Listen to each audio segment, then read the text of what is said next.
लेकिन इसके सरकार के पास इतना पैसा होने के बावजूद भी बिहार के अंदर अभी बहुत सारी जो चीजें सुनने में आता है कि पुल ढह गया है, सड़क टूट रहा है, तो इसके पीछे कहीं भ्रष्टाचार कहीं ना कहीं ज्यादा है।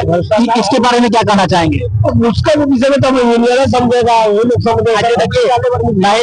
लेबर मिस्त्री तो आपको पता होना कि सीमेंट की अच्छी क्वालिटी दिया जाता है, चीज दिया जाता है, वो देने नहीं करेगा तो दिया जाने से क्या होगा? देखिए पुल तो दे देगा, मालिक देगा तब ना लोग सिर में डालेंगे। आप लोगों को जो सीमेंट दे दिया घोड़ घाड़ से बना दे, बोलेगा पूरा पुल बना देगा। क्या बोले एक रोड बना दो, क्या करेंगे? एक रोड डालेंगे, पैसा लेना है। जी जी, नहीं पैसा तो कहेगा जाओ कुछ करो, इसलिए वो तो पैसे नहीं देगा, अपना मन से पैसा नहीं देगा, पैसे नहीं देगा। आप अपनी मजदूरी अपना काम कर देते कि चलो भाई हमको जो दे रहा है। अगर कोई सरकारी टेंडर है, कोई सरकारी रोड बन रहा है, कोई सरकारी पुल बन रहा है और वहाँ पे इस तरह का धांधली अगर होता है तो आप लोग भी बोल सकते हैं कि कल के डेट में हम भी इसमें आ सकते हैं, टूट गया गिर गया हम ही इसमें चापा पड़ जाए तो दोषी कौन है? आप पैसा दीजिएगा ना, आप पैसा दीजिए मजदूरी।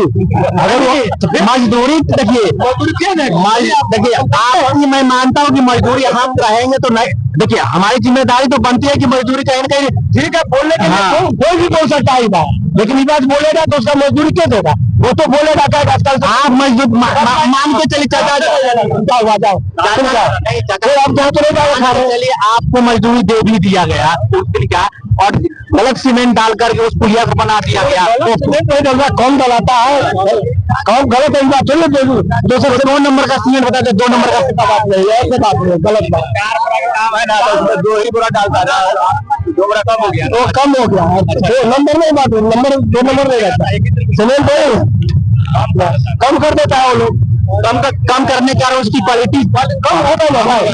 5 1 में बनता है पिलर उलर, आप 12 में बनाइएगा उसका उधर कम क्या ना, वजन कम हो गया, कमजोर हो गया। यही बात है, बात नहीं टूटने का कारण नहीं है कि सीमेंट की कहीं ना कहीं लोग कम दे रहे हैं। आज ठेकेदार टूटेगा ना, वो 10 साल में टूट जाता है। जो अंग्रेज का पुल बना है आज के 100 साल चल रहा है, ईटा का बना हुआ पुल अभी तक रेलवे लाइन में है। कितने दिन का है पता है आपको? हो गया होगा, बताइए है ना, वो अभी तक चल रहा है ना। बताइए अंग्रेजों को बना लोहा का बन जाता है अपना मोट वाला, वो टूट के गिर कहीं नहाई जाता है, कहीं ना कहीं क्वालिटी में कहीं ना कहीं भिन्नता है। देखिए इस सबके पीछे कहीं ना करप्शन है, लोग पैसे के लिए गलत काम भी कर रहे हैं, भाई पैसा बचाना है ना, करवा भी रहे हैं ताकि हमें पैसा बचत हो सके, तो उसको बचत होना चाहिए। बिहार एक ऐसा राज्य है पूरे भारत में कि पूरे बिहार से पूरे भारत में कोई ऐसा कोना नहीं जहाँ बिहारी नहीं होगा, और हर राज्य में मजदूरी लेबर कंपनी फैक्ट्री में बिहार के लोग जाते हैं। इतना शांत प्रदेश है, यहाँ के लोग जाते हैं और जहाँ जाते हैं वहाँ पे मिल भाव प्रेम मोहब्बत से रहते हैं, ये बड़ी बात है। लेकिन बिहार सरकार हो या भारत सरकार बिहार के लोगों को कुछ ऐसा पैकेज ऐसा बिहार के लिए कुछ कर नहीं रही है ताकि यहाँ के लोगों को रोजगार मिल सके, पलायन रुक सके। तमाम सरकारें आते हैं हमको बिहार बदलना है, बिहार बदलना, नेता बोलते बिहार बदलना है, लेकिन नेता खुद बदल जाता है लेकिन बिहार नहीं बदलता है। क्या वादा करते हैं कि हम बिहार 5 साल में बिहार को ऐसा फैक्ट्री लगा देंगे। अगर हाजीपुर लोकसभा में अगर एक भी कोई मेगा फैक्ट्री रामविलास पासवान के सहयोग से लगा होता, अभी मौजूदा सांसद चिराग पासवान जो केंद्रीय मंत्री भी है, लेकिन कोई ऐसा बहुत बड़ा फूड इंडस्ट्री लगा होता कहाँ पे 1 लाख 2 लाख लोगों को काम मिल जाता, तो पूरा विधानसभा इसमें कैप्चर कर लेता। क्या लोगों को दिल्ली बॉम्बे कलकत्ता जाने की जरूरत नहीं पड़ती? कहीं ना कहीं हमारे मौजूदा सांसद विधायक की भी कमी होती है। यही कहा जाता है कि चुनाव के टाइम पे लोग 500 में एक साड़ी में, धोती में, शर्ट पैंट में बिक जाते हैं। क्या ये बात सही है? सही बात है। इसमें क्या कहना चाहेंगे? आखिर ऐसा क्यों? इसमें क्या कहा, हम लोग क्या कर सकते हैं? अपना पैसा लेने वाला अपना स्वास्थ्य होता है, आजाद है आदमी। यही होता है, ग्रामीण क्षेत्र में जाएंगे एक गाड़ी लगा देंगे, कपड़ा लो, शर्ट लो, शर्ट लो, बस उसी में। देखिए हम नोएडा रहते हैं, नोएडा दारू बंद है ना, दारू देखिए इलेक्शन में दारू खुद मिलेगा घर घर सबको। बताइए इलेक्शन के नाम पे दारू आ जाएगा। हाँ, दम दारू घर घर जाएगा, आप दारू देंगे हमको वोट दो, दम घर घर दारू जाएगा। ये भी पता है कि पूरे गांव में एक मतलब के जो विधायक है उनका नेटवर्क बना हुआ रहता है कि भाई हमको इतना पैसा दे दो, इतना ये दे दो, इतना दे दो, ऐसा भी देते हैं। तो कहीं ना कहीं मतलब लोग लालच में भी आ जाते हैं। ये तो कहा जाए लालच है, और उसके बाद है जाति के आधार पे लोग ही वोट दे देते हैं कि हमारे जाति के कौन से लोग खड़े हैं उनको वोट दो। तो क्या एक समाज को जो विभाजन करने का जो नीति है सरकार की, हम जाति प्रथा पे लगा करके लोगों को बांट देने का, वो तो कहीं कहीं समाज को भी खोखला करने का काम कर रहा है ना। अगर हिंदू अभी सरकार कहते हैं कि हिंदू खतरे में है, कि हिंदू खतरे में है, और लोग हिंदुओं को भी बांटने की एक राजनीति चलती है ये सरकार के द्वारा। और जो बड़े बड़े नेता है वो तो अदर कास्ट में भी शादी कर लेते हैं, मुसलमान भी कर लेते हैं, जो निचली जात होती है, लेकिन एक कहीं ना कहीं जो क्या हाँ, तो वही ना कर रहे हैं ना कहीं एक जो कम पढ़े लिखे हैं, जो ग्रामीण परिवेश से आते हैं, तो उनका समझ का दायरा या ज्ञान का दायरा उतना नहीं है जो ज्यादा समझ सके। ऐसे लोगों को बरगलाने का काम जो दिल्ली में बैठे हुए मंत्री विधायक वो करते हैं। अब देखिए एक मतलब कि गांव का रहने वाला इंसान जो गांव के परिवेश में पला बढ़ा है, शिक्षित हुआ है, लेकिन एक दिल्ली में बैठे हुए लोगों किस तरह लोगों की साइकोलॉजी चेंज करनी है। इतना शांत प्रदेश जो बिहार में, और इतना हरा भरा प्रदेश होने के बावजूद भी यहाँ पे कोई भी इतनी बड़ी फैक्ट्री नहीं लगा पाई है सरकार ने कि यहाँ पे एक बहुत बड़ा कम से कम 10 लाख 15 लाख लोगों को रोजगार मिल सके। तो दिल्ली में जाकर 10,000 12,000 की काम करते हैं, लेकिन ये लोग पटना, हाजीपुर, मधुबनी, समस्तीपुर में मजदूरी करने का काम करते हैं। ये तमाम मतलब कि कहीं ना कहीं एक लोगों की मजबूरी है, मजबूरी कहा जाए, या अपने परिवार को चलाने। डाला बोर्डी से जा रहा है, पैसा आता तो बस से जाते ना। देखिए हम भी बिहार की हकीकत को जानने के लिए आखिर ऐसा क्यों है। बिहार जब 47 में आजाद हुआ, बिहार मतलब बिहार पूरा भारत आजाद हुआ, उतना तरक्की हरियाणा किया, पंजाब किया, गुजरात किया। आज एक स्टेट सबसे ज्यादा आगे है, गुजरात, कर्नाटक। जितना साउथ के स्टेट डेवलप है उतना बिहार आखिर ऐसा क्यों नहीं। यहाँ की मौजूदा सरकार को भी दोषी है। और हमारे देश जो है 1947 ईस्वी में आजाद हुआ, लेकिन सिर्फ 1947 ईस्वी में आजाद हुआ, उसको आजाद नहीं मानिए, उससे ज्यादा हम लोग अभी गुलाम है। कहीं ना कहीं मानसिक तक भी गुलामी अभी हम लोग कर रहे हैं, उससे ज्यादा गुलाम है, क्योंकि इतना गरीबी हो गया है जरूरत से ज्यादा। इतना गरीबी हो गया है, जो आदमी पढ़ लिख लिया है, जो आदमी मेहनत करके अपने बच्चा को कम से कम बीए पास करा दिया है, सही बात, जो बीए पास करा दिया वो आदमी को नौकरी नहीं हो रहा है। कहीं कहीं रोजगार का बहुत बड़ी समस्या। लोग बीए, एमए, आईटीआई डिप्लोमा करने के बावजूद भी रोजगार नहीं मिल रहा है। लड़का पढ़ लिख लिया है, उसको नौकरी नहीं हो रहा है, आखिर क्या करेगा। उसके लिए काम तो चाहिए ना, काम मिल नहीं रहा है। काम जब मिल रहे हैं तो बिहार फिर क्या नहीं बाहर जा रहा है, मजबूरी है। बीए, आईटीआई, टेक्निकल कॉलेज तो बिहार सरकार ने खोल दिया, लेकिन उस एवरेज में यहाँ पे कंपनी फैक्ट्री नहीं लगी। उस एवज में यहाँ बिहार के नौजवानों को प्लान करने के विवश होना पड़ता है। और ये दिल्ली, हरियाणा, पंजाब, गुजरात, कर्नाटक और तमिलनाडु में जाकर के 12,000, 15,000, 20,000 की नौकरी करते हैं। वहां पे रहने में 5,000, 10,000 चला जाता है। क्या बचा के घर लाएंगे, क्या अपने गार्जियन को भेजेंगे परिवार को, ताकि उनका परिवार उन्नति हो सके। वो बहुत बड़ी बात है।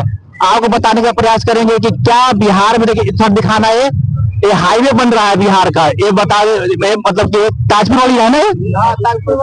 हाँ, देखिए ये सबसे बड़ी बात है कि कहीं ना कहीं नीतीश कुमार ने रोड, सड़क, बिजली पे तो लोगों को कहना है कि काम किया है, लेकिन रोजगार जो बिहार से पलायन करने की सबसे बड़ी मुद्दा है। बिहार जो पलायन करने का जो सिलसिला चलता रहा है, अभी तक इस पर कोई भी मुख्यमंत्री नहीं सोचा है कि बिहार में कुछ ऐसा मेगा फैक्ट्री लगाया गुजरात की तरह। तो गुजरात के लोगों का सोच है कि बिजनेस करना, यहाँ के लोग का सोच होता है कि हम नौकरी करें। नौकरी की तलाश में लोग बिहार में भटकते, बिहार के बाहर भी जाते हैं। लेकिन सबसे बड़ी मुद्दा है कि इस बार बिहार के विधानसभा चुनाव होने वाले, एक नई पार्टी का आगाज हुआ है, जन स्वराज का, जिसमें प्रशांत किशोर है। प्रशांत किशोर का कहना है कि अगर हम सत्ता में आते हैं, हमें बिहार की सत्ता मिलती है, तो बिहार से हम पलायन रोक देंगे। तो क्या उनके बारे में बिहार की जनता क्या सोचती है? क्या जन स्वराज को पूरे बिहार के लोग जान चुके हैं? क्या आप लोग जानते हैं जन स्वराज के बारे में? नहीं, हम लोग नहीं जानते। जन स्वराज के बारे में जानते हैं? आप जानते हैं जन स्वराज? तो कहीं ना, हाँ, जन स्वराज के बारे में जानते हैं क्या? तो उसके बारे में क्या बताइए। जन स्वराज का मेहनत जो है बहुत अच्छे कर रहे हैं, इसमें कोई कमी नहीं है, लेकिन आने वाले समय में उनका हो सकता है, लेकिन इस बार की विधानसभा में उनका चांस नहीं है। अभी नहीं है, इसीलिए जो अभी लोग उस पर उतना टारगेट नहीं करते हैं, लेकिन उम्मीद है जो वोट तो फिर भी बहुत बढ़िया लाएंगे, उसमें कमी नहीं है, और लाएंगे तो दोनों तरह बातें तो लाएंगे। एक होता है नेता जो कहने का काम करे कि हमने बिहार को ऐसा बदलाव करने की नीति बनाएंगे ताकि बिहार बदल जाए, बिहार से प्लान लो कि बिहार में फैक्ट्री कंपनी बन। आज जो गुजरात में जो हर कंपनी आती है वहां लगा देते अपना प्लांट, लेकिन बिहार में कोई लगाना नहीं चाहता। कहते हैं कि बिहार में लगाएंगे तो लूट लिया जाएगा, यहाँ माफिया है, डॉन है, दबंगई चलता है। क्या ये वास्तविकता है? बात नहीं है, कौन सा बात नहीं है। पहले किडनैपिंग हो जाती है। क्या बिहार को एक ऐसा छवि बना रखा गया कि गुंडागर्दी होता है बिहार की? 20 साल पहले था, अभी नहीं है। तो 20 साल पहले आरजेडी की सरकार थी, आरजेडी के एक अच्छा बिहार का छवि मतलब भारत के लेवल पे खराब करके रखा है। हाँ। तो इसके पीछे कहीं ना कहीं एक सरकार भी अपना राज्य को छवि खराब करने में उसका भी योगदान है, और जो मौजूदा जेडीयू की सरकार है उसने कहीं सुधारने का काम किया है। तो अभी तक जनसुराज का जहां तक सवाल है, जनसुराज के बारे में कुछ पता है? आपको पता है? कुछ कहना चाहेंगे? नहीं।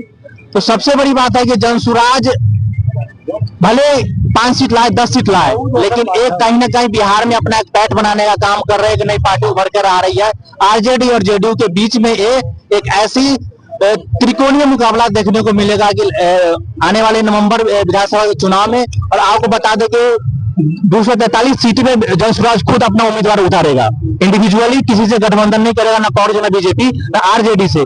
लेकिन अगर बीजेपी का बात किया जाए तो बीजेपी, जेडीयू और तमाम जो एनडीए का सहयोगी दल है, इसके साथ गठबंधन करके तमाम सीट में चुनाव लड़ने का प्रयास करेगा। लेकिन विधानसभा चुनाव के क्या परिणाम होंगे ये तो आने वाले समय बताएगा। लेकिन जो बिहार के लोगों से जो वादा कर रहे हैं, जो यहाँ के नेता, जो मुख्यमंत्री है, बिहार में ऐसा किया, बिहार में वैसा किया, ये बहुत बड़ी उनकी चुनौती है कि उन वादों को पूरा करे। अगर वादे पूरा नहीं करते हैं तो लोगों की आर्थिक उन्नति कैसे होगी, लोगों की आमदनी कैसे बढ़ेगी, महंगाई कैसे घटेगी? इन तमाम मुद्दों पे सरकार को और जनता को भी बात करना, अपने जनप्रतिनिधि से सवाल करे, जवाब करे।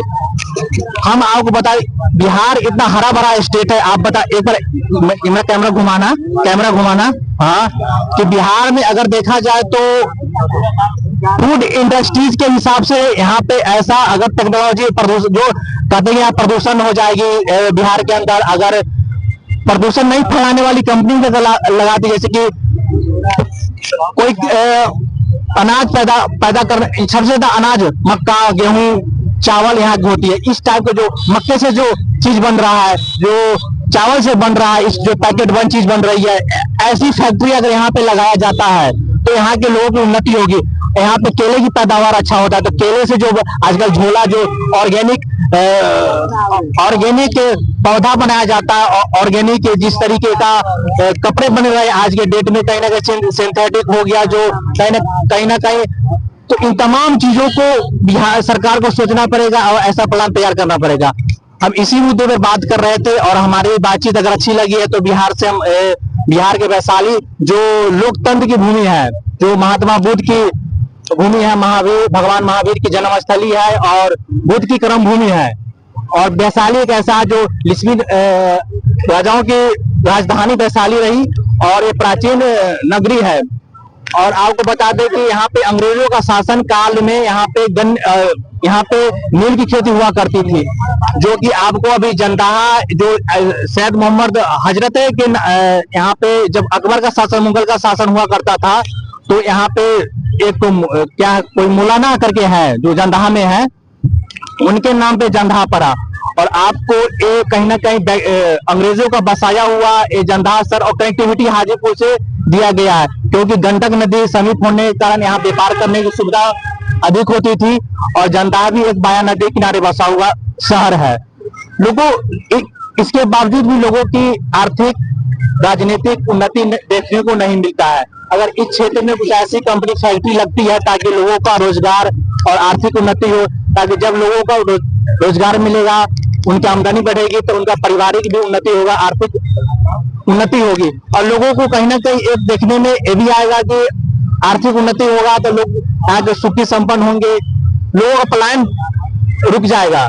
लेकिन कहीं ना कहीं हमारी मौजूदा सरकार और तमाम जो प्रशासन, शासन के जो है लोग हैं, इन मुद्दों पे बात करने का प्रयास करेंगे। खैर, विधानसभा चुनाव में देखने को मिलेगा। हमारा वीडियो अगर बिहार के अलावे भी अगर लोग देखते हैं तो इन पे क्या सोचते हैं, बिहार के अलावे जो विधानसभा चुनाव में बिहार के बाहर रहने वाले लोग भी आकर के चुनाव देने का वोट देने का प्रयास करेंगे। तो अपनी समझदारी से इस बार की विधानसभा में लोगों को अपना वोट डालना है, ताकि हम ऐसे जनप्रतिनिधि का चुनाव करें जो हमारे हक में, हमारे हित में, हमारे परिवार के लिए, हमारे राज्य के लिए, हमारे गांव के लिए तो सोचे, तो सबको एक समान लेके चले। इन तमाम मुद्दों